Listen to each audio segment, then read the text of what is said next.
Okay, our recording has started. We have a quorum. This is the August 19th, 2020 meeting of the Parks and Recreation Commission.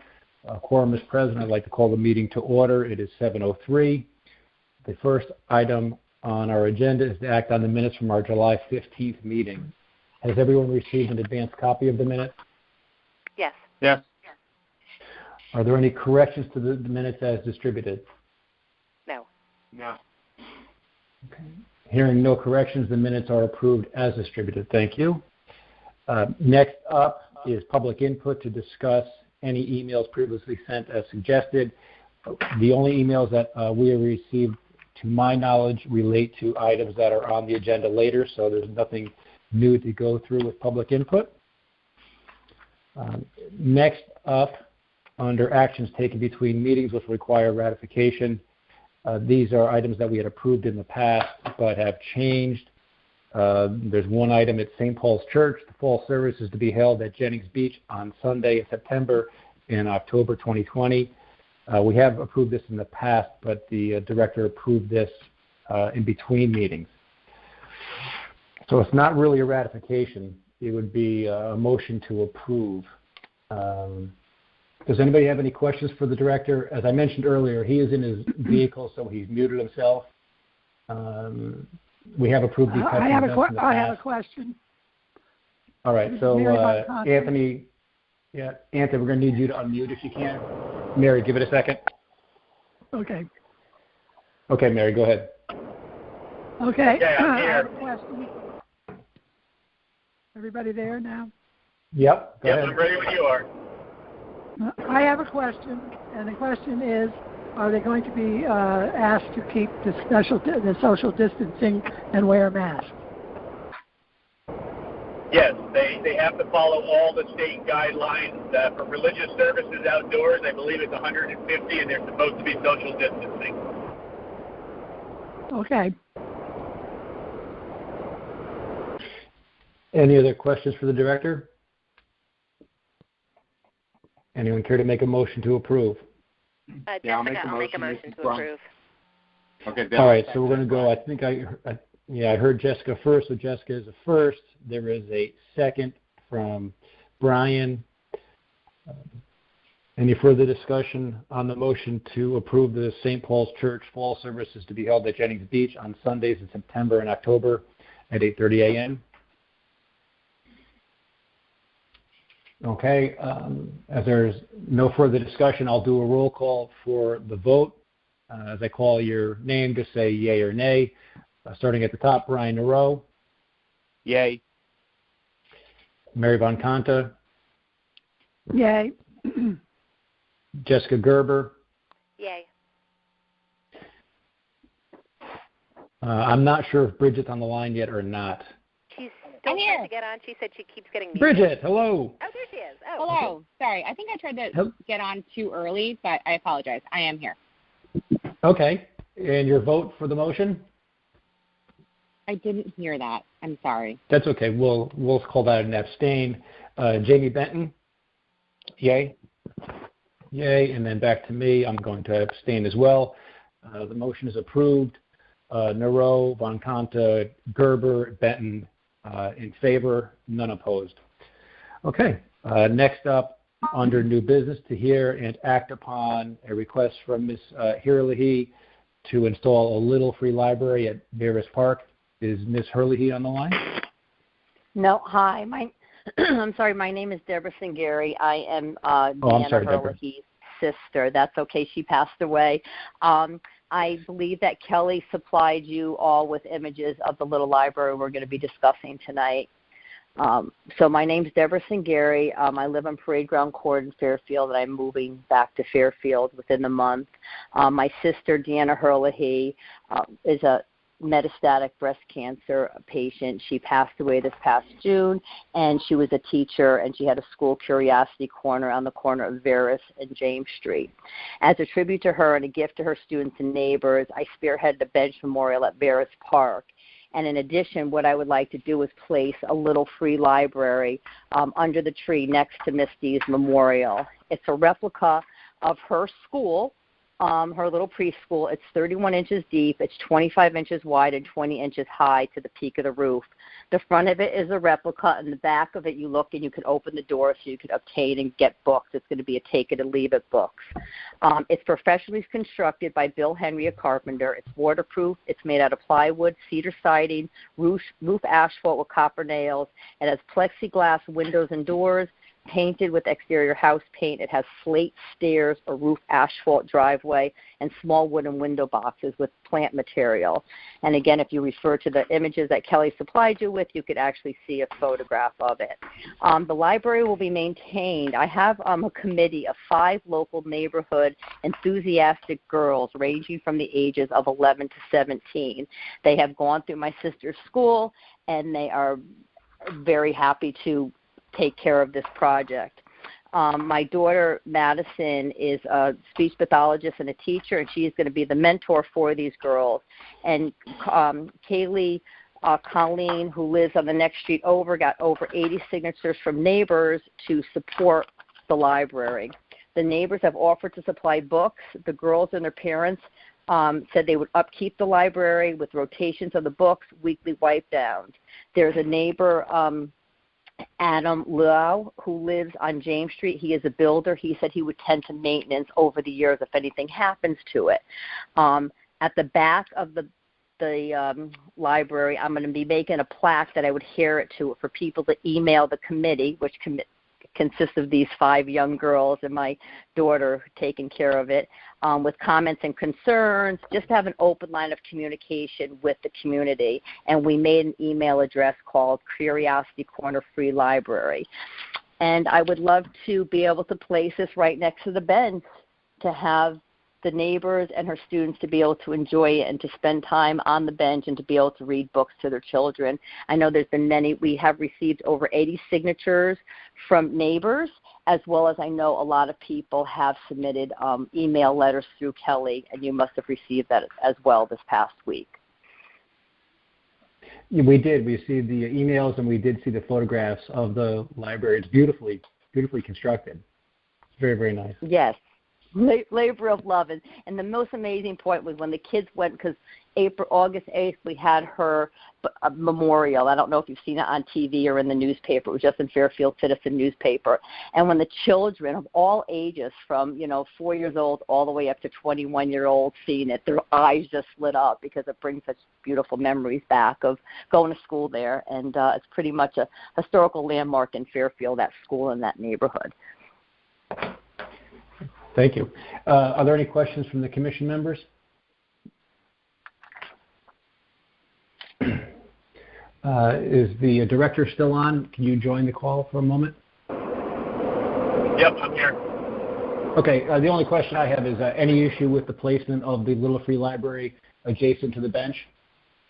No concerns at all. Okay, thank you. While the director is on the call, does any commission member have any questions? Okay, there's no more questions. Then I'll member of the commission. Yeah, this is Brian. Brian.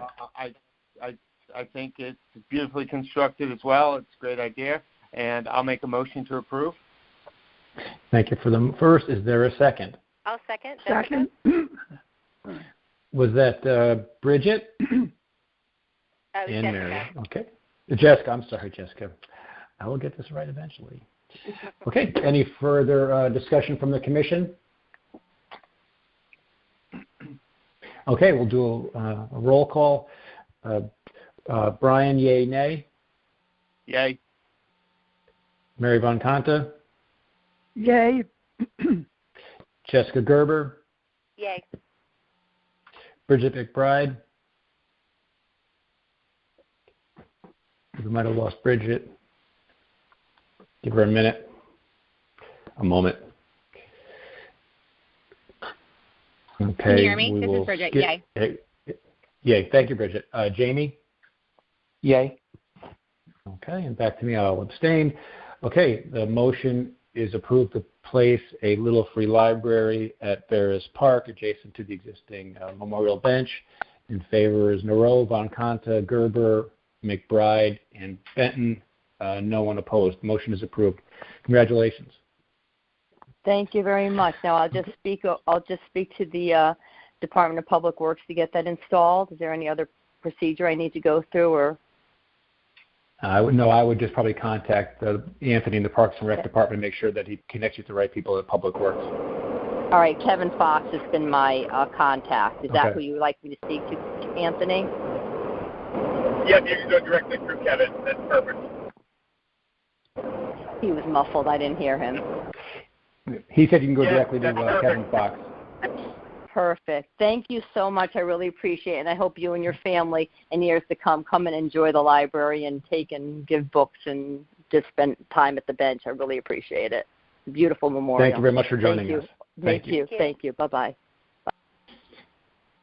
Okay. Next up under new business, a request from Fairfield Little League Girls Softball, Dennis Nolan, if he is on the line, to move forward with the lighting project at Dugiello Field. Hi. Can you hear me, Scott? We hear you fine. Hello, Dennis. Oh, terrific. Hi. My name's Dennis Nolan. I'm a resident of Fairfield, 97 Daybreak Road, Southport.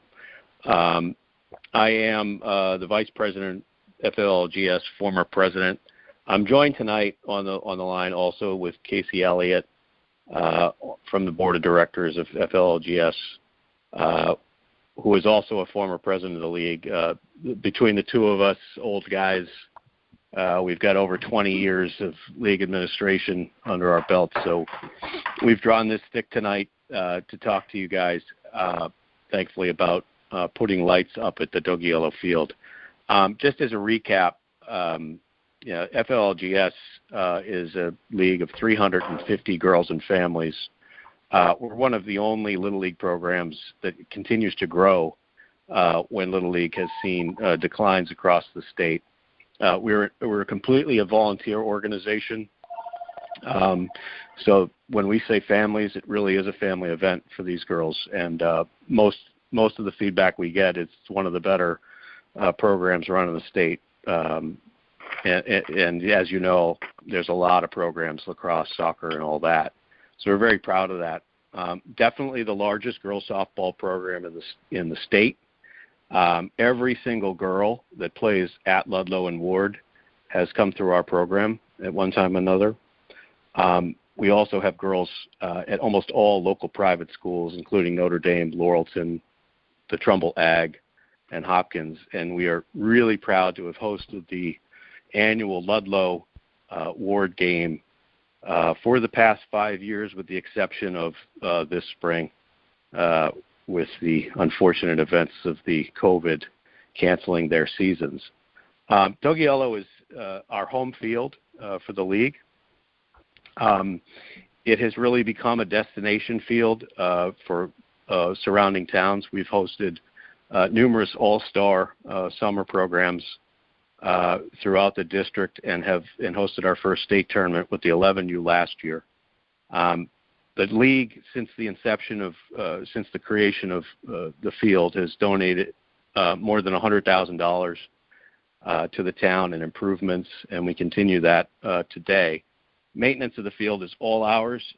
We take that 100%, and it is the second biggest line item on our budget, save for the uniforms that every girl gets every spring and fall. Our proposal is to light the field to get more use out of the facility. And as I said before, it being a destination field, a couple of things come up. One is Fairfield, the town of Fairfield, as part of District 2, has a chance to host the 23 or 24 12U state tournament. State tournaments in Little League require that there's multiple games a day, and therefore the ability to light the field in the evenings. The ask that we have tonight is to have the Parks and Rec advance this for consideration in the upcoming budget cycle. Our proposal includes we would be willing to take on 100% support if the town would be so kind as to put a bond out, and we would take the whole debt service as the league. We would likely fundraise to lower the cost and or reduce the payback from 20 to 17 years. And I say and or because we're pretty successful in fundraising, so I expect that we'll be able to do both lower the front end and get it to 17 years. We've been working with the director over the course of the last couple of years who has gotten at least one bid to really just see how the cost would come in, but that needs to be renewed. And we'd be in a position to help the director with all the logistics surrounding the placement of the lights, bidding the contract, and all and really the upfront work. And that's really Casey and I with the board's backing over the course of time. Couple of facts about the lights themselves that we already know is the electricity is available at the field, so this isn't this is strictly to do that. The Little League has specifications for fields, and by following the specifications, it would consist of 4 light posts at the field. We would be looking at an LED system, which would lower the light scatter and also lower the operating costs over time, and pretty much last the entire 20-year time frame. So that's our ask tonight. Okay. This is Scott Walker. Just a question, Dennis. What is the cost or your budget for this lighting project? The estimate that came in when I was working with Anthony, this is from April of 2019, is somewhere between $125,000 and $150,000. Okay. And obviously, you don't have $125,000 or $150,000 in your checking account. No, which is why our offer is to do a debt service. We'd like to take advantage of the town's low bonding costs and use the financing that's available. Okay. So the net cost of the town is $0? Yep. Okay. Any other questions from the commission members? Yes, Brian, I have a few questions. Hey, Brian. And some of this relates to, some of us have been around for a number of years with Parks and Rec, and we have pretty good memories. So I remember exactly what we went through years ago when we first got this field approved. And I guess my question, Scott, to you, if the request is to for the town to bond that, what is the approval process, and how does that relate to any pushback we're going to get from the neighbors? Okay. Right, that's a great question. The request is actually probably not worded correctly. We have no authority to approve any kind of bonding. What the request should be restated is, does the Parks and Rec Commission support lighting the field at Dugiello, and would we approve it at our commission level? And after that, girls softball would have to go before the other bodies for further approval. Pushback would likely come later on down the line. I'm not sure. The one question we didn't, or at least I didn't hear the answer to, is what's the timeline and how that dovetails with Anthony's waterfall chart, because the director does have a series of long-term projects. Yeah, I wasn't done with my questions yet, but yeah. Okay. No, that's fine. You did anticipate one of my questions, what the timeline there was. Scott, I'm happy to answer that. It's Anthony, if you'd like. Brian, if that's okay. Yes, of course. So obviously, I got these quotes back in April of 2019. I put this project on the waterfall chart at the September of 2019 Board of Finance capital planning summit that they do. I had put this project out, I think, 2 years at the time. After speaking with Dennis later last year, earlier this year, he had asked me to move it up, and I told him that I absolutely could do that. I like this project. I like the net zero for the town. So I think this makes financial sense for us, and it upgrades that facility up there. As far as the actual process, so that would be this September. I've got to move the project up at the Capitol Workshop, and then it would go before the Board of Selectmen, the Board of Finance, and ultimately the RTM, and that would all begin normally in January, February, and we'd have approval hopefully for late February. We'd then have to put the project out to bid. After that point, we normally obtain the funding first, then put the project out to bid, as opposed to putting it out to bid and then getting the funding. A lot of companies like to make sure you have the funding readily available for their projects. So that's kind of the timeline construction-wise. It would all depend on how the bids came in, but obviously we would want to try to get that done as March, April obviously would be ideal. I don't know if it's a realistic timeline, but that all depends on the companies and stuff. Thank you. Brian, you had other questions? Yeah, just actually right now, just one other question. And, Dennis, Casey, by no means don't look at the fact that I'm asking all these questions as any pushback coming from me. I love the idea of progress in town. I love that this idea. I just know that oftentimes we have to deal with the pushback that we get from neighbors. So I just want to make sure that we've considered everything. The only other question I have, and this kind of relates to other lighting projects that we've done, where we've approved them, whether it's Tomlinson for the Pop Warner or different things, where we had a shut-off time at the end of each evening. Do you anticipate having a drop-dead time that you're going to, you won't run the lights until after, whether it's 8 o'clock, 9 o'clock? Have you considered that? Yeah, I'd say, obviously that's been considered, and we'd anticipate having to have a shut-off time. I'd say too that the fact that a couple things come out. One is, I've been on the board now for the better part of 10 years.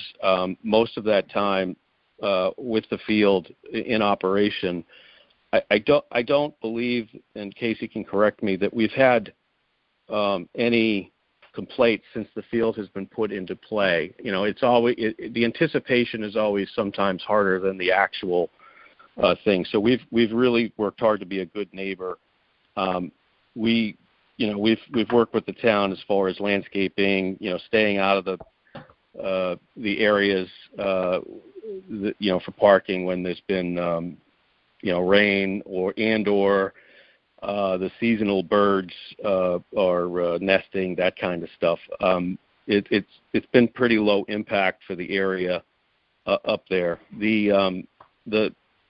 The lights themselves, as far as timing, is we don't have a specific plan, but the fact of the matter is we're dealing with girls between the ages of 5 and 12.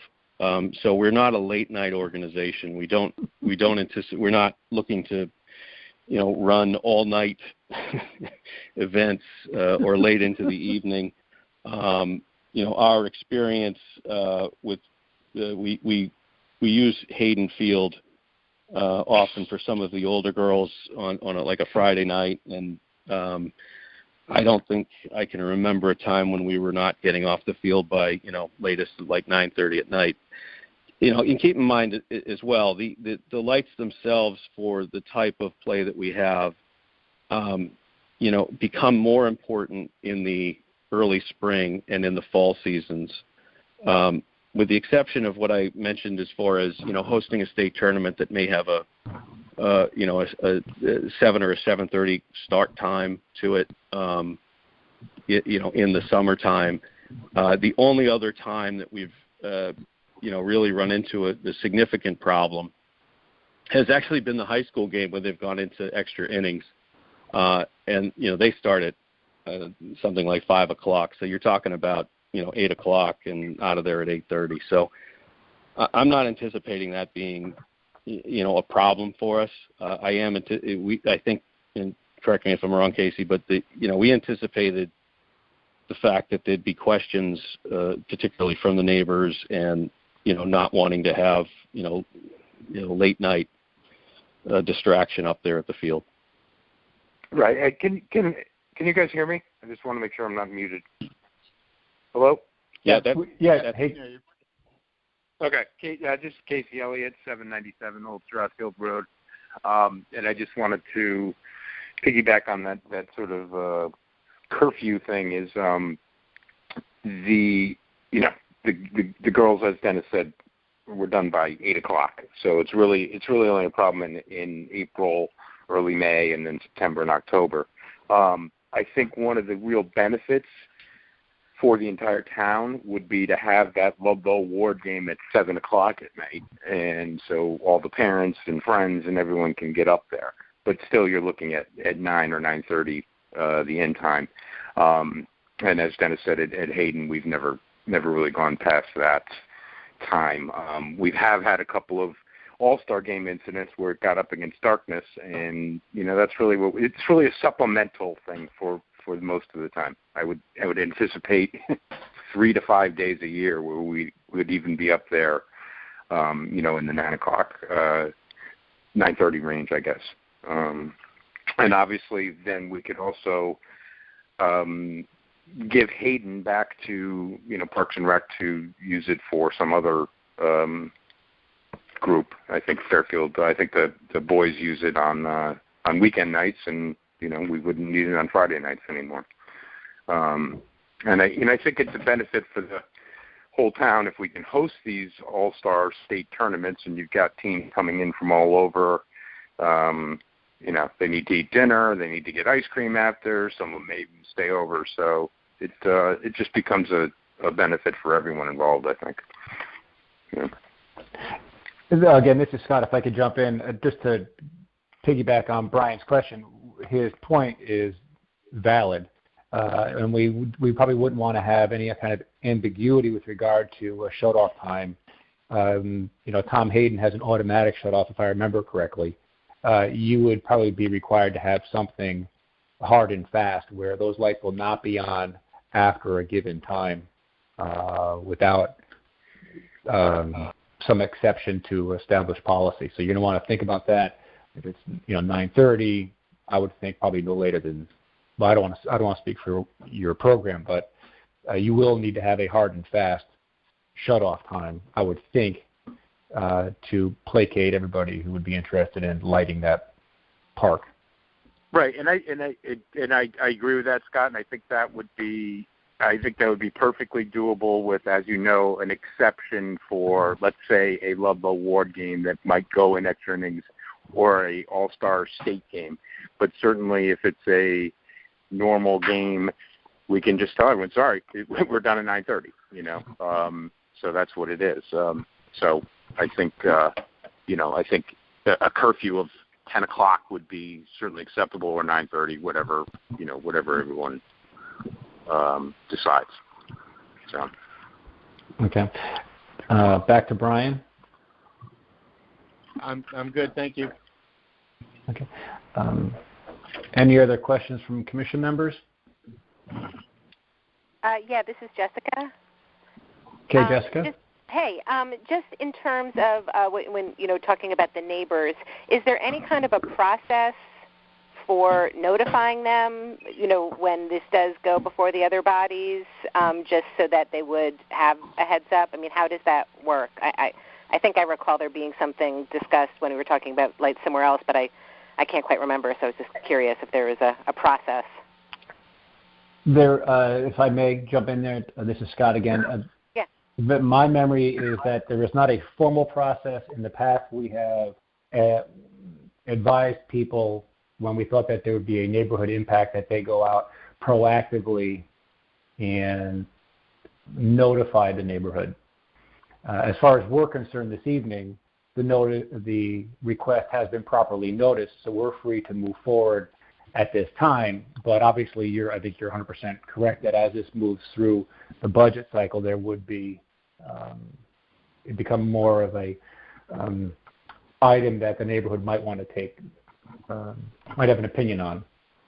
Right, absolutely, and I do, just to clarify. I mean, I absolutely understand that, or at least my understanding, I guess, and if I'm wrong, please correct me.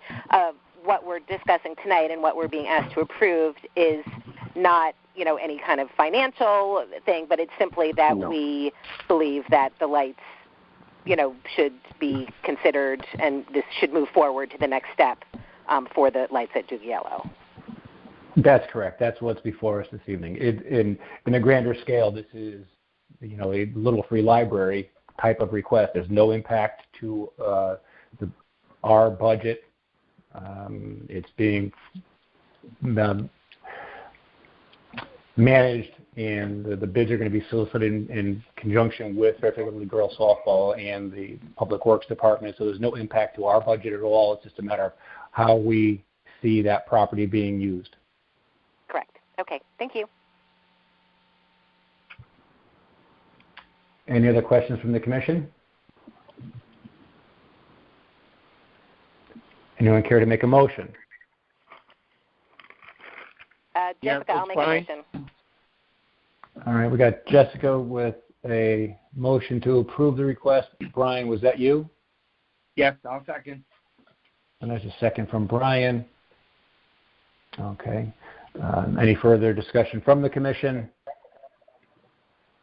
Okay, there being none, we'll go around roll call. Brian Nareau, yay or nay?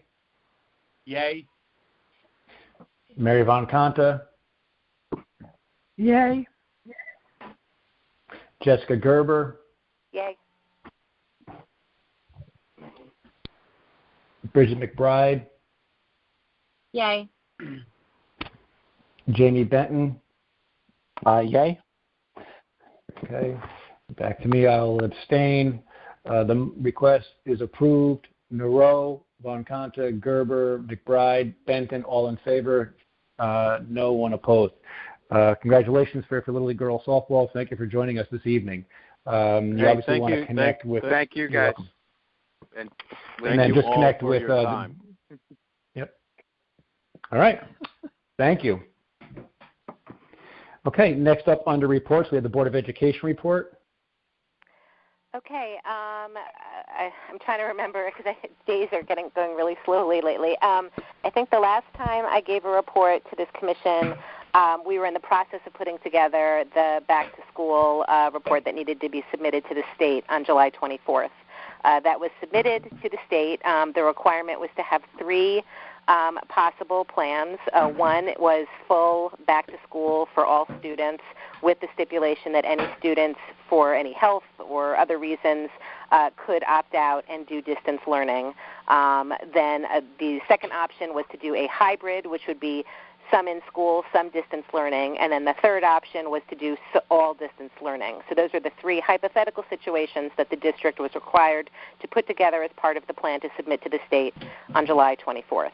And it was made very clear by the Commissioner of Education and the Governor that a hybrid plan could not be the number one choice, nor could all distance learning. So the number one choice was supposed to be, and what all the planning was supposed to go towards, was the 5 days a week, all students back in school except for those with health issues who chose to opt out.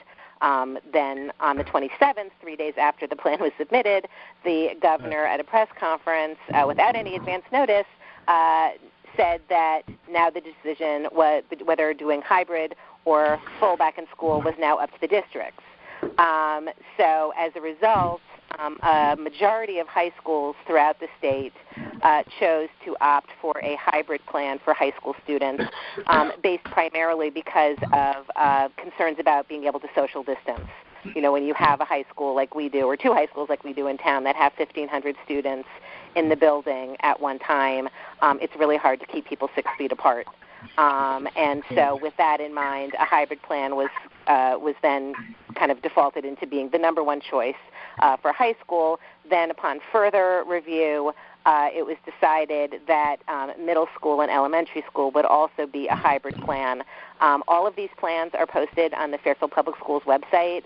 It's kind of hard for me to explain over the phone, but basically the high school and middle school will have full days of school, but they won't be going every day. And the elementary school will be going every day, but will have half days. There will be AM and PM cohorts. And so those kind of unique choices for each level were determined based on the space, the number of students, the ability to cohort, the ability to social distance. So a lot of planning went into this and is still going into this. Parents were asked to fill out a survey that was due this past Sunday to say whether or not they were choosing the hybrid plan or full distance learning. So based on those numbers, which the district now has, they will be able to determine how this is all going to work in terms of, who's going to be doing distance learning, who's going to be going to their schools. There are still a lot of details that need to be worked out, and there's a lot of professional development that staff still needs to have. So with that in mind, the state has allowed districts to reduce the number of total school days from 180 to 177 if they use those 3 additional days for professional development prior to the start of the school year. So we, along with most districts in the state, have chosen to do that. As a result, we're adding the professional development for staff, which means that we're pushing out the start of school. So instead of September 1st, which was the original first day of school for students, now it will be Tuesday, September 8th. So it's the day after Labor Day. That will be the first day of school for the students who are doing the distance learning. They will start their learning program on the 8th, and students and staff going into the buildings will be starting on the 8th as well. We're still waiting for additional health guidance. There are still a lot of kind of pieces of the puzzle that we're trying to get, and basically every couple of days we'll get some new guidance from the state. So you're trying to kind of plug in that new advice into the plan that you have. So it's a lot of, kind of working on the fly and trying to come up with plans, and then having them kind of have to pivot a little bit based on new guidance from the state. So it's a complicated, time-consuming, and somewhat frustrating process. But, the staff, the superintendent, his central administrative staff are all just working round the clock basically to try to get this up and running so that we can have everyone back in school either virtually or in person on September 8th. I think that's it. Okay. Thank you. I have Yes, go ahead, Mary. Yeah, I have a question. A thought. I'd just like to see if I'm right. If they are in school for half a day and they service the whole population that way, the class sizes at either time, either morning or afternoon, will be considerably smaller, right? Correct, and that's the whole purpose, because we're trying to keep that 6 feet social distancing. So this enables, when you have a class, our class sizes for elementary school, which is the level that's going to be doing the AM and PM cohorts, the maximum class size for kindergarten through 2nd grade is 23 students, and for 3rd through 5th grade it's 25 students. So 25 students and a teacher and maybe 1 or 2 paraprofessionals in the classroom, it would be impossible to do 6 feet social distancing. But if you cut the number of students in half, then it's doable. It's still, there's going to be a lot of furniture moved out into other places because there will be a lot fewer desks, and they've had to change the layouts of classrooms. A lot of, in the younger classrooms, they have tables, and now they're looking at having desks so they can separate the students. But yes, the whole thought of doing the AM and PM is to reduce the class sizes for students when they are in school. Well, from my experience of teaching for many, many years, the small class size of 12 is practically ideal. and a great deal more learning can go on in that environment. Well, that is the hope. And of course, there will be also distance learning taking place in the afternoon. So if you're a morning cohort, you go in the morning, you have your classes, with your class. Then you go home and you have some distance learning for some of your other subjects. So it's, obviously a lot of this has never been done before. So, and I would say a lot of districts are working on this.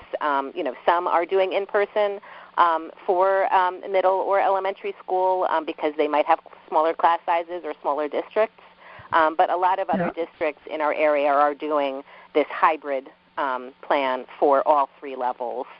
And so, I think a lot of superintendents are consulting with one another to see how they're laying things out and, with the space they have and with the students and staff they have. So we're hopeful that this is going to work out. I'm sure there'll be some bumps at the beginning, and hopefully everyone will be really, patient and understanding of that. But, I think distance learning for everyone is really difficult in the spring, and, the students miss seeing each other and seeing their teachers, and the teachers really miss seeing their students and seeing other teachers. So I think a lot of people really are hopeful that this will work. Oh, it sounds good to me. I mean, it sounds, nothing is good about this pandemic, but it sounds like it could work to me. I'm impressed. I know it takes forever to train a staff too, but I think they're highly motivated to learn as quickly as they can. So yes. So that's great. Yes, I just wanted to see that my observation had some merit. And they'll be spending a full day with a teacher. Yes. Even though it's a different teacher, right? Or there will be a different teacher in the afternoon, right? Well, it's the same teacher is going to be in the class, so they'll have the two different cohorts. But the afternoon, when the distance learning, yes, will be different instructors, yes. Yeah, okay. All right. Okay, I'm just curious about it. I'd feel, take your hats off to teachers and school people, ladies and gentlemen, because this is not easy. No. But at any rate, it's not. But I think that most teachers are willing to go as hard as they can to make it happen. So, anyhow, my thought. Yeah. Thank you. Any other questions for Jessica?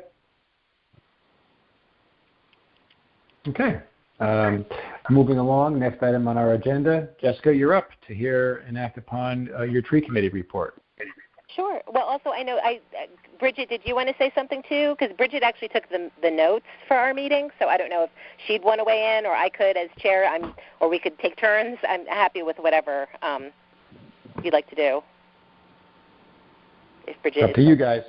I'm happy with whatever, Jessica. If you want to save your voice, I am happy to do it. If you want to go first, and then we could kind of, if there's anything I need to fill in the blanks, I'm happy to do that. But if you want to start out, that would be great. Okay, great. So the tree committee met 2 different times, and in our first meeting, we basically outlined 3 different options for tree slots for these various charities or organizations, and we kind of decided that option A, which is every charity or organization getting a month and a half, would be good because it gives them, a little bit more time than a month, and it's less changing of different lights and that sort of thing. And then the main issue with this July meeting that we came upon was the topic of charities that were applying for a time slot that aren't necessarily dedicated to helping children in need. For example, the Pink Pledge. So we as a subcommittee discussed speaking to the full commission about possibly changing the motion, which might include local charities that benefit families as opposed to just children. So that's something that we can discuss tonight possibly or in our next meeting. And we just talked about, a list of different charities and coming up with a press release, which Jessica had handy for us at our next meeting. We met a couple of weeks ago on August 10th, and we had already received some submissions, which is great. The first one was Pink Pledge, and they would like to request, I believe, Jessica, let me know if this is wrong, but I believe they want to request the month of October because that is historically Breast Cancer Awareness Month, and as you know, they do a wonderful job of really lighting the town up with pink, and it's amazing to see already, and so it just makes sense for the Tree of Hope to be lighted up with to be lit with pink lights to show our support for Pink Pledge. We did agree again of the possibility of again amending the motion so that we could include them as our first charity for the tree. And then the second submission that we received was from the Fairfield Equity Coalition. And just a little bit of background, they are a student-led organization, I know with the help of faculty as well in the Fairfield public school system. But we did discuss, I guess a little bit controversial just because they aren't technically a charity. They are an organization. They were established on July 5th of this year, so a fairly new organization. They aren't accepting donations of any kind, so we reviewed their social media pages. Chris McCoy did an excellent job of really looking through everything, and we just suggested that in order to move forward with accepting an organization like the Fairfield Equity Coalition, that they come before the full commission. So, no decision would be made unless an organization like this came before the full commission and we could hear about what they do and that sort of thing. Jessica did have a little bit more knowledge about the coalition, and the group's mission is really to empower the student body and to really bridge the gaps between the two high schools, address racism, and they do a lot of great work. But we did just kind of agree that it would be best for them to come before the full commission before making a decision. We also spoke about... If I just interject for 1 second. Yeah, I think part of it was also because with the Pink Pledge, obviously the Parks and Rec Commission knows the Pink Pledge because they've come before us for other things. So, they're an organization that we know quite well. And so I actually spoke to Scott to see if it was necessary for Megan McGloat, who had reached out to the commission to, get representation for the tree, if she needed to be part of this meeting. And he said based on the fact that she, this is an organization that we know very well in our town, that she did not need to be here. However, I did reach out to the Fairfield Equity Coalition. One of their faculty advisors is Molly McHugh, who is a gym teacher at Fairfield Woods, and she's also a Fairfield native and alumni of Fairfield Public Schools. And I believe there are 2 students who are on the call or will be on the call, Leneza Brevard and oh my goodness, I'm told Zoe Gupta. They are the 2 representatives who asked to be able to speak to the commission tonight, just to kind of share what their organization does. So just wanted to interject that here. Bridget, if you want to keep going, and then once you're done, we could maybe have the young women speak to us on what they're doing. Sure, that would be great. I just wanted to mention the press release, which Jessica created, and I think it's perfect. It kind of just outlines exactly what we're looking for, and it's going to be going out to a number of different media outlets in town just to get the word out there. And then we also decided that it makes sense to put this like a temporary sign, so to allow these charities or organizations to put a temporary sign that has a QR code for donations, a website, social media details. So that's something that, the charity, when they are approved, they'll get that kind of information from the commission so that they can, make arrangements to have something put in front of the tree so people really know exactly what the tree is lit for. And I think that's about it. So really the 2 things that we need to do are, A, to discuss whether we need to amend the motion, which clearly states that the charity or organization must benefit children in need as opposed to families in need. So that's something that we were concerned with. And then also we just would love to hear from the Fairfield Equity Coalition tonight. That's about it. Okay. If I could, this is Scott, if I could just jump in. It is a 2-part process here. So there is no problem amending the previous motion. We just have to pay attention to how we go about that. So what you're looking to do is you want to replace the word children with the word families. Or we correct? could even maybe say children and families. Well, you could do whatever. Yeah, so you could do that.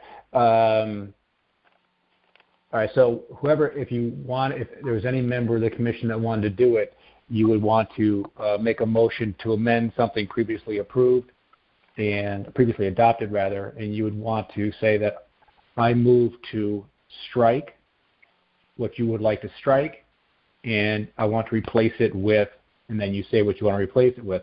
So you can refer right back to the minutes. And if it was me, I would say I would make a motion to amend the motion approved on July 15th to approve the year-long tree lighting of the tree with stipulation that other charities and organizations serving children in need by striking children and replacing it with children and families. And that would be your motion. If anybody wanted to do that. I'm Jessica. I would like to do that. Okay. So do I need to?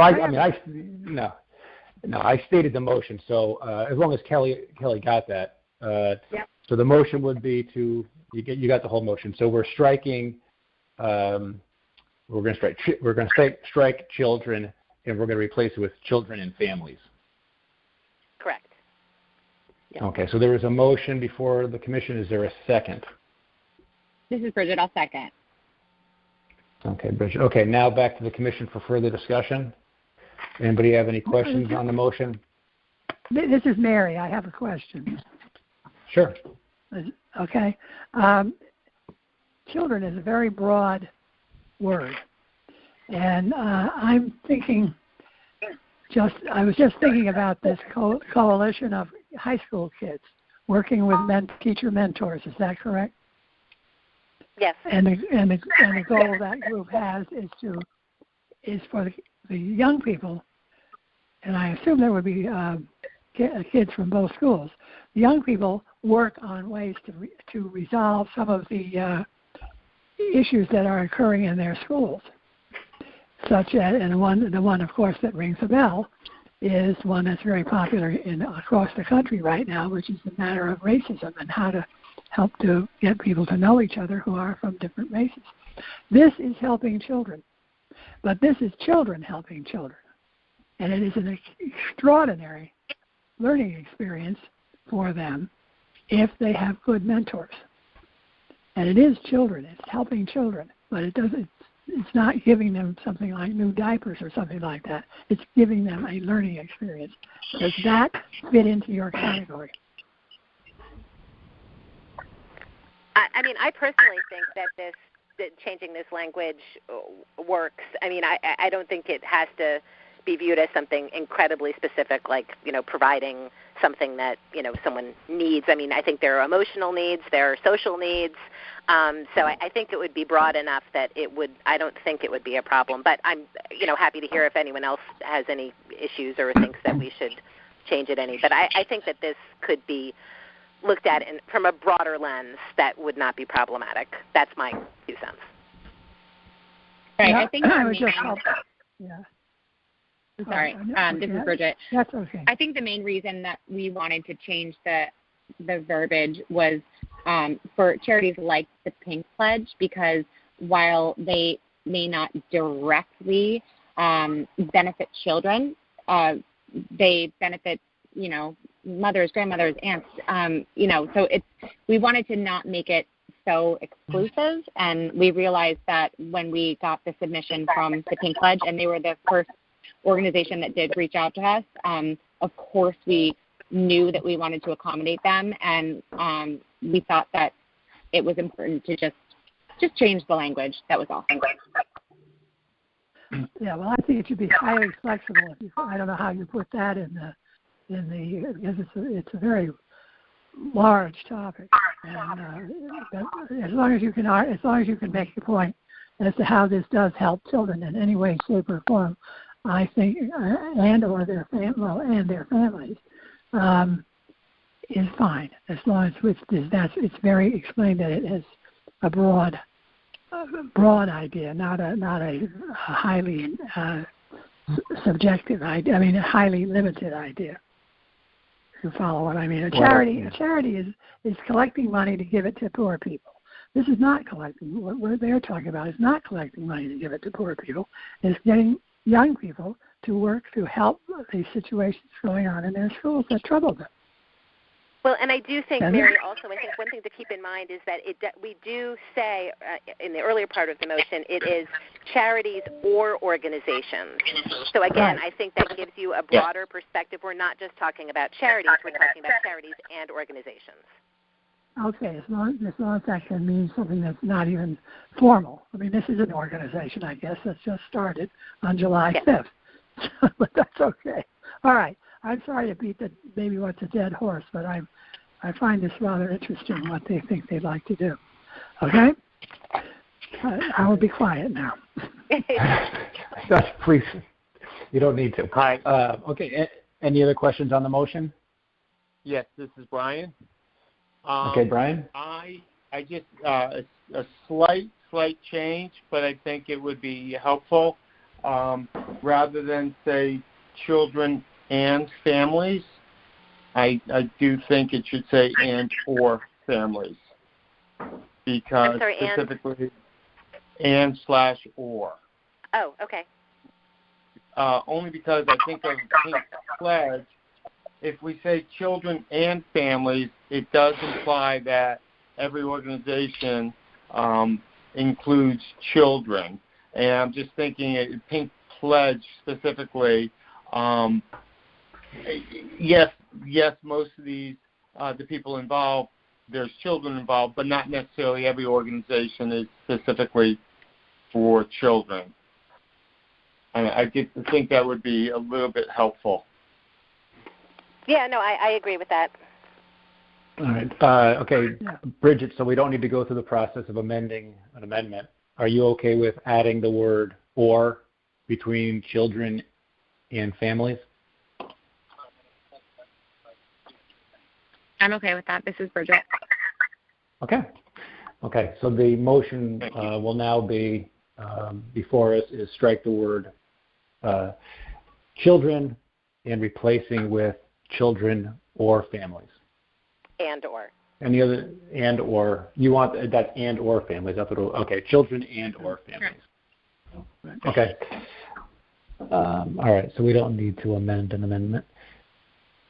All right. Any further questions on the amendment that's before the commission? Okay. If there's no further discussion on the amendment, we'll do a roll call. Brian Nareau, yay or nay?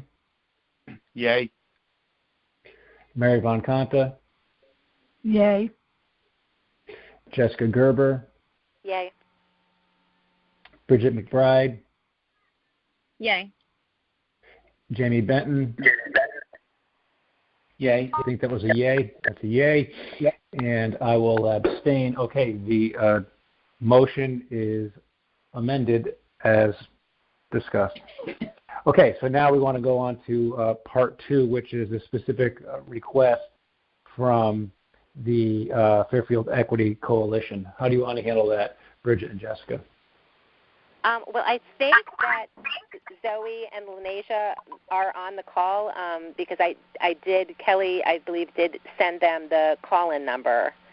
So I think they and also Molly were planning on calling in. Yeah, we're here. Oh, yeah, there they are. Okay, so whoever would like to address the commission first, all we need is your full name and your address. Hi. Sorry, can you guys hear me? Yes. We hear you. Yeah, we hear you well. Awesome. My name is Zoe Gupta, and I live on 21 Jessica Lane in South Fork. Okay. Welcome. Okay. Thank you. Thank you all for having us. I can explain a little bit about us and what we do. So my name is Zoe Gupta. I graduated from Ward in 2019, and I went through Fairfield Public Schools my whole life. Here with Leneza, who is one of our co-presidents. I'm one of the co-founders of the coalition.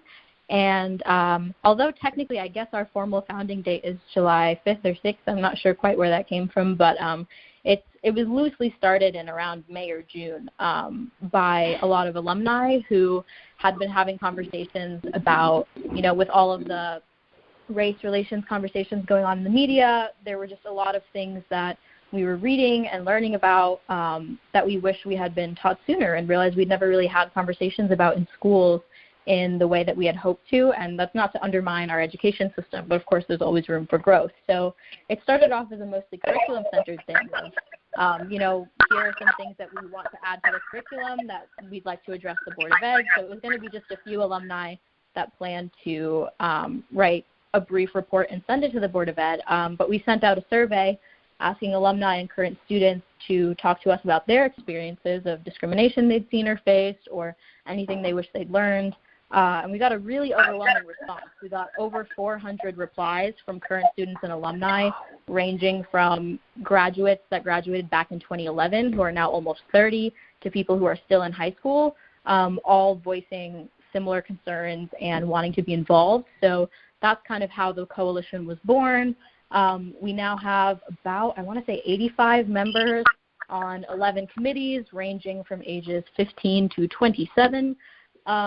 And it's been really inspiring and awesome to see everybody come together for this.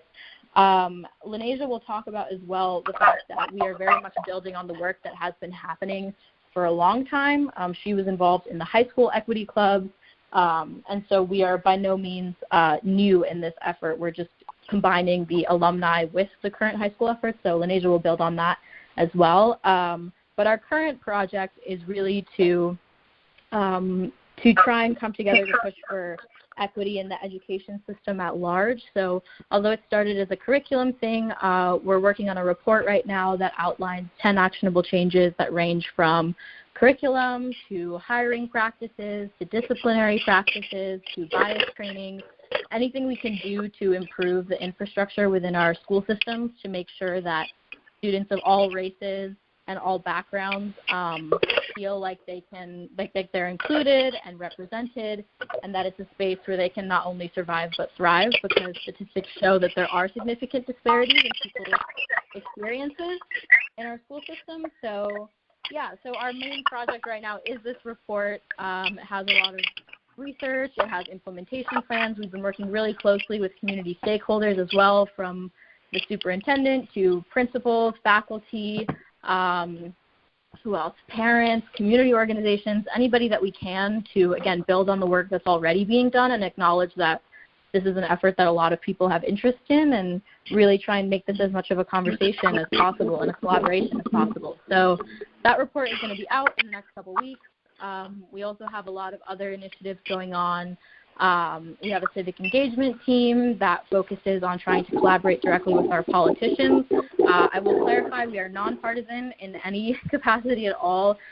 We've reached out to politicians across the political spectrum, and that's a pretty small subset of the work that we're doing that has more to do with affordable housing and trying to get curriculum change at the state level.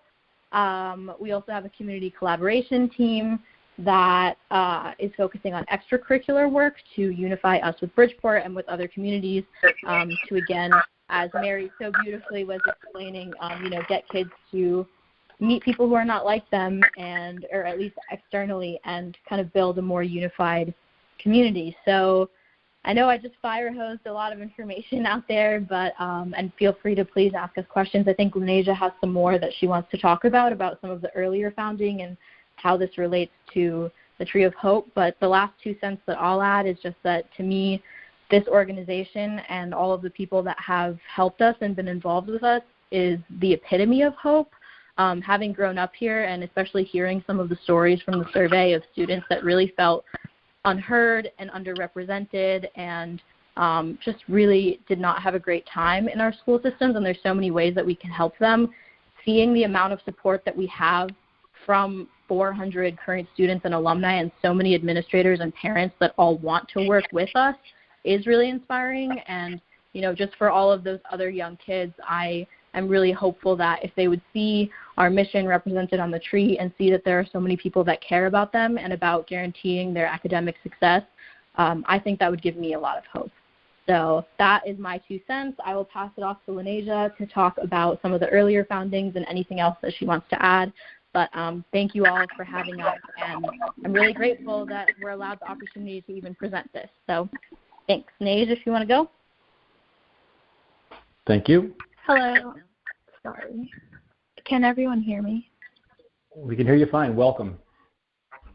Hi, I'm Leneza Brevard. I graduated high school in 2019 from Fairfield Ward. As everything that Zoe said, I've grown up in Fairfield since preschool, and I've gone through it since preschool. And yeah, so as Zoe was saying about the Fairfield organization, while I was at Fairfield Ward, I was a part of Achievement Gap, which is now called Fairfield Ward Voices for Equity. I was one of the co-founding students of this organization, and I have held professional developments with the whole staff at Fairfield Ward, and I had a training and presentation session in California as well, all in relation to the marginalized gap between the correlation between students that come from low-income families and the relation to basically any opportunities that includes like SAT scores and et cetera. And that's how that all began. And going and connecting this to the Tree of Hope, myself and the rest of FEC had come together to brainstorm some ideas that we thought would be beneficial if we were granted this tree opportunity. And as Zoe was saying, this tree is the epitome of hope. And connecting that to everything that we're doing, one thing is like having our month be for the BIPOC, Black, Indigenous, people of color, and any marginalized populations to be heard and seen within this town. And how that could be represented is for the decorations of the tree, possibly asking people that make art and they express this message that we're conveying equity and education is conveyed in those art pieces, and those could be shared on the tree as well. Another idea that we had for having this tree is we can host ceremonies, obviously with keeping COVID in mind and all of the regulations and precautions for that. We would obviously social distance, have masks on, all of that, but having speakers come to share experiences and stories and have this be educational and positive outlet for marginalized populations within Fairfield to feel included and to be heard. In addition to this, as Zoe was saying, the surveys, over 400 students and teachers had responded. We have formed that into data, so we were thinking of putting the data on the tree as well to have a physical representation of this is a community, like everyone in this community wants this progression and this equity and opportunity to be equal within Fairfield. And the importance of this tree to me and on behalf of FEC is the significance of the tree is to give a physical representation of hope for the BIPOC students, as I said before, Black, Indigenous, people of color, that don't feel included, acknowledged, or even praised in a sense. This physical representation will hopefully bring clarity and unification throughout our town. And the importance of showing the data and the statistics to show that the people within this community need and want this change to happen, as I said before. And this tree can also be a place for organizations, as we mentioned, the numerous of high school organizations that are also supporting this mission that we have. They can share their things there and have outlets for their organizations as well as students just coming together and this tree representing hope and education and equity for all students to feel included within Fairfield. And And again, I just said a lot of things, and if anyone needs clarification, I can give that.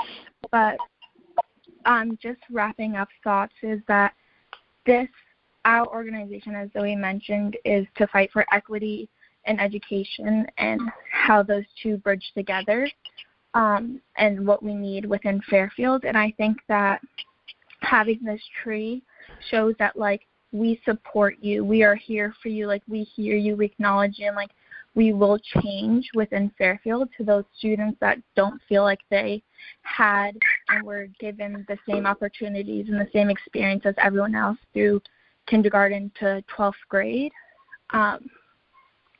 So that's everything that I have to say. And if you have any questions, I can definitely clear that up. Thank you for listening and having us come today to talk about this.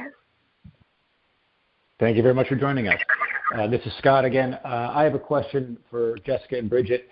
Now that the motion has been amended to include organizations, other charities, and organizations that serve children and or families, now that that's been amended, does the request being made by the Fairfield Equity Coalition now fit within the intent of what we're doing with the tree?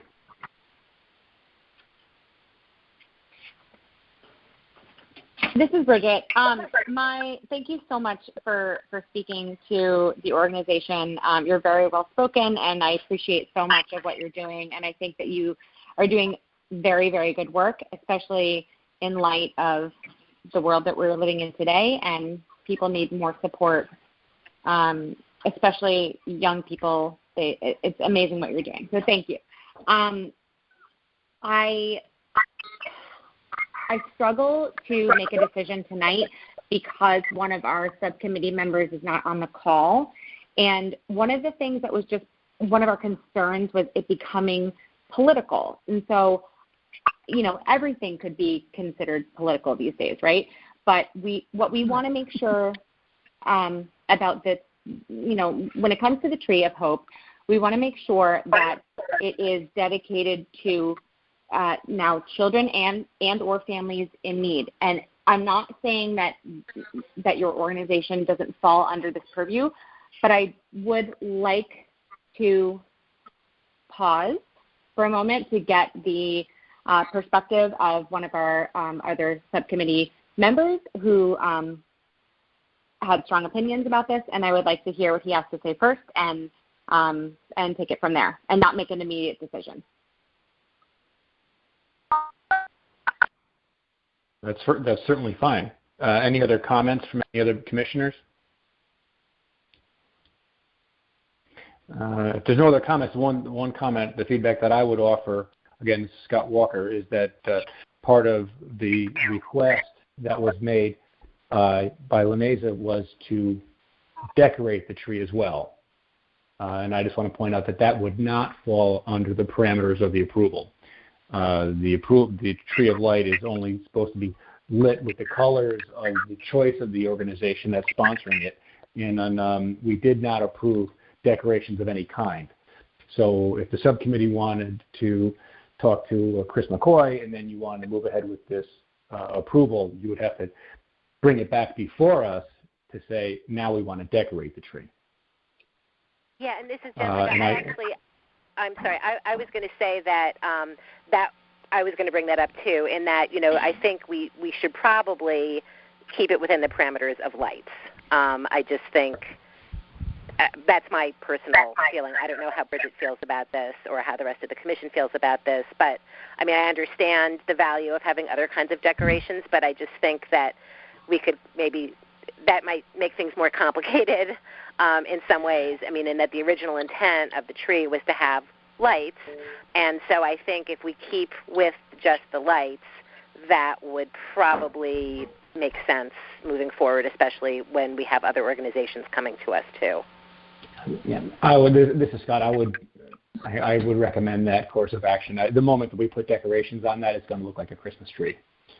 And that was one of the things that we. Can of worms. Yeah. Absolutely, and that was the whole point. That was a big part of the discussion in approving the lights in the first place was that it was a non-denominational tree. So, okay. This is Bridget. I just wanted to add to that. That is part of the reason why we added putting the temporary signage in the front. So that can be as colorful and creative and awesome as any organization wants it to be. It's really, that is up to the charity or the organization to make it what it is. So. All right. So members of the... Scott, could I say Go ahead. something? Yeah, go ahead, Mary. Okay. To the young ladies who have just given, and you're all grown up now, who just spoke so clearly and with great feeling about what you want to do. You want to do a lot of things. Maybe it would be helpful if you picked out one thing or maybe two things that you want the whole public to understand, and see how you could go after that, because you have a large group of people and a large number of ideas, and this, you might figure out how this tree could reflect one of the many ideas that you have that you really want to work hard on. That's just a suggestion. I'm sitting way back in a chair. I'm a very old lady, but it may be more helpful to you if you want to do this to be able to make it zero in on something that you really think is important. But you do. You think everything is important, and you go ahead with that, rather than and then do your other things in other ways. Okay, that's just like me talking, and just a suggestion. I think you're absolutely spectacular, two young ladies, and I'm so glad that the world. I'm very, very optimistic, I might say, about what your generation and the people who come after you and the people who are just going before you are going to be able to do in the society of the whole country. Thank you. Bye-bye. Thank you. Thank you, Mary. So the question for the Commissioner from everyone, this is Scott, just so we could give the subcommittee some direction and maybe avoid having them come before us again in a month. From every other commissioner, is there any issue, or do you have any, because there is no motion before us, so maybe we could just have a sense of the body. Generally, is there any issue with the subcommittee approving the request of a political organization, in a sense, as opposed to a nonprofit sponsoring the tree, whether it is the Fairfield Equity Coalition or another for-profit entity? Sorry. If I just may interject, just to answer who's speaking? Questions to clarify. Sorry. This is Zoe. Okay, Zoe. Just to clarify some things. So first of all, license signage is absolutely fine. I think that was a miscommunication. We thought we were supposed to present ideas to decorate the tree. It's absolutely fine to not decorate the tree, so that is completely a non-issue. And as to Mary's comment, very good point. I think our overarching thing that we're trying to communicate is educational equity and the success of students of all races. And so the ways in which that manifests might be a long list of detailed things that the public doesn't need to know, but that's kind of the overarching theme. And thirdly, to clarify, we are not a political organization by any means. We are not advocating at large for any kind of policy change in a political sense, in a government sense. We are advocating for changes within our school systems, and our primary audience is the Board of Education and the superintendent. And so those structural changes are not partisan by nature. There is no representatives to talk to. There's no government involved. And so it's not a partisan organization, nor is it political in nature. So although there is kind of structural change happening, it's not a political organization, at least in the way that we've formed it. I don't know if that clarifies it, but. And that helps. Any comments from other commissioners? Yeah, this is Brian. Okay, go ahead, Brian. To your question, Scott. I don't think I'd be comfortable approving or supporting a political entity organization with regards to the Tree of Hope. and I also would not be comfortable supporting a for-profit organization, but I 100% wholeheartedly would support the Fairfield Equity Coalition. I think the two speakers were amazing. You guys, you did such a wonderful job presenting the coalition. Thank you. Anyone else? Okay, so Jessica and Bridget, so then obviously when you guys, if you're going to reconvene and you want to think this through a little bit more, obviously if you want to approve Fairfield Equity Coalition to sponsor the tree for a period of time, I think you're going to have the support of the commission to do that. And so you don't need to come before the full commission if you do go down, you do elect to do that. But just bear in mind what Brian said. If there's something that you do feel uneasy with, that may be a question that we would ask that you come back before the full commission to discuss it. If it's political in nature in any way. Yeah, and just to be clear, I mean, this is Jessica. I do not think that it would be wise for us to have any political organizations be one of the groups that, sponsored the Tree of Hope. And I think that Zoe, was very clear in saying that this is not a political organization. So I personally have no issue with approving them. I think they did a fantastic job tonight. And, having recent high school graduates, I've certainly heard of them and read about them when they were doing work, initially at Ward and now Ward at Ludlow. So, they were kind of on my radar as a high school parent. And so I think it's fantastic that we would be able to give them the opportunity to do this. So just to be clear, barring any concerns from commission members, this can come back to our committee and we can meet. And if we believe that we want to move forward with this organization, that we would not need to come back to the full commission for another round of approvals. Is that correct? That is correct. That's the sense of the body this evening. That's right. Okay. All right, great. Thank you. So I guess what I would just say is that we were planning on meeting, fairly soon anyway. I know that Chris and Bridget are away this week. So what I can do is I will email, the committee and we can figure out some dates. I will get in touch with Zoe and Leneza. And, first of all, luckily this meeting is being recorded. So as soon as that recording is up, I will send it to Chris so that he can listen to both of the young ladies. And if he has additional questions, maybe I would ask them to join us at our next virtual meeting, and we can have a final discussion and, decision. Okay, thank you. All right. If there's nothing else, I'd just like to thank Leneza and Zoe for joining us this evening. It was great to hear from you, and wish you all the luck. Thank you all so much. All right. Thank you very much, and I'll be in touch with you. Thank you for having us. You have a good night. Thank you. You as well. Right. Thank you again. Thank you. Thank you. Okay, next up, if our director is still on the line, the director and program reports. Yep, still here. Hello. Everybody should have hello. Everybody should have a copy of the director's report. I'll keep it brief. You could read all the details. There's honestly not too much in there. Summer concert series is winding down. Peanut Butter Jam sessions are over at this point, and so are our Sand Jam movie nights. All were well received. Crowds were pretty good for the most part as far as attendees following the guidelines from the state regarding social distancing and their masks.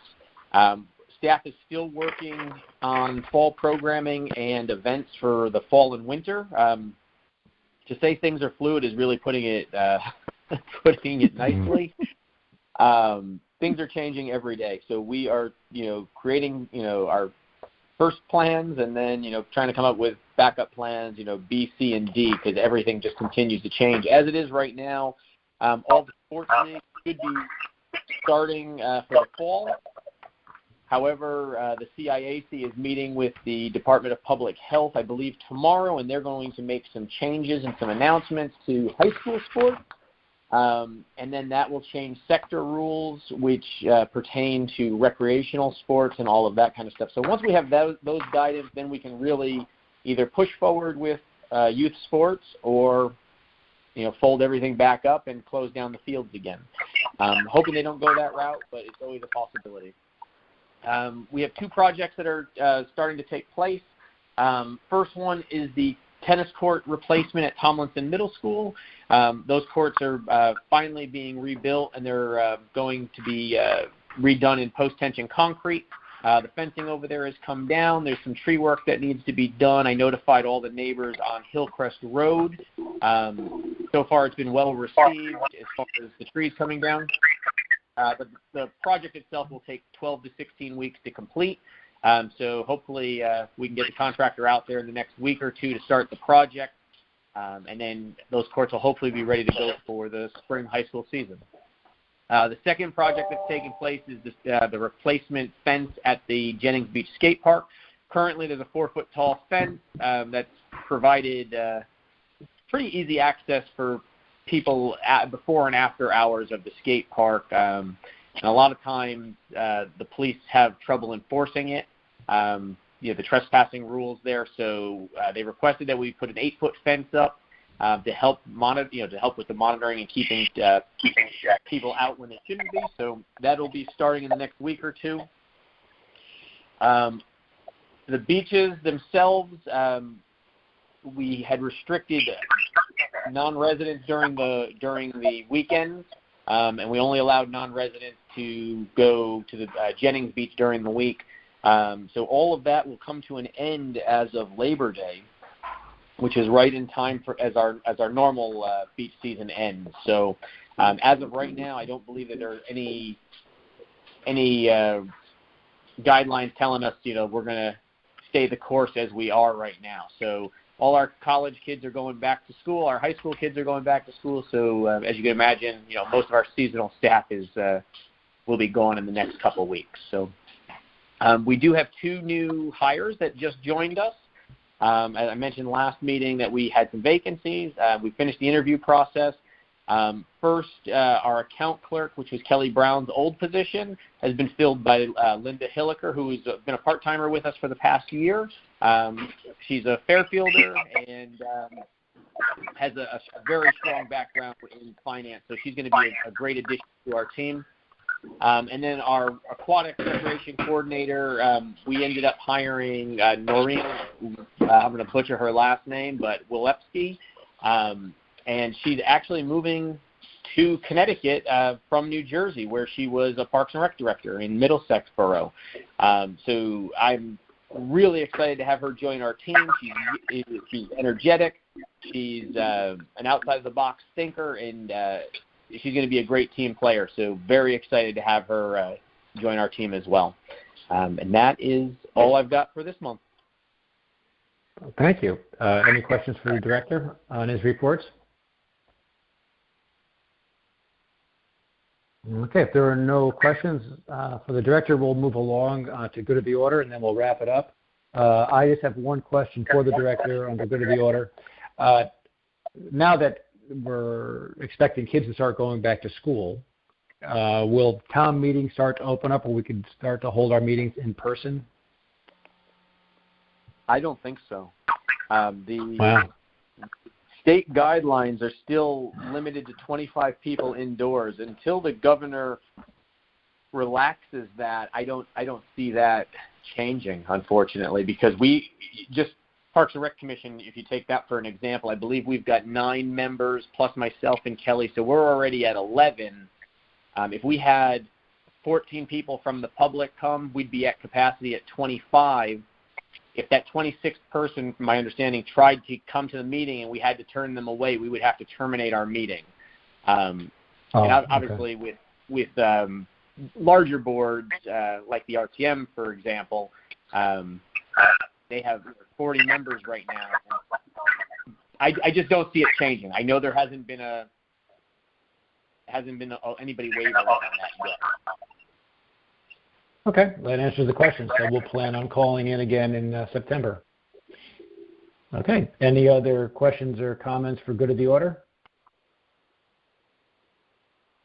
Okay, hearing none, there is no more business before the commission. We will adjourn. It is 8:32 p.m. Thank you all for joining, and we will talk to you in September. Thank you. All right. Thank you. Thank you. Bye-bye. Thank you. Good night. Good night.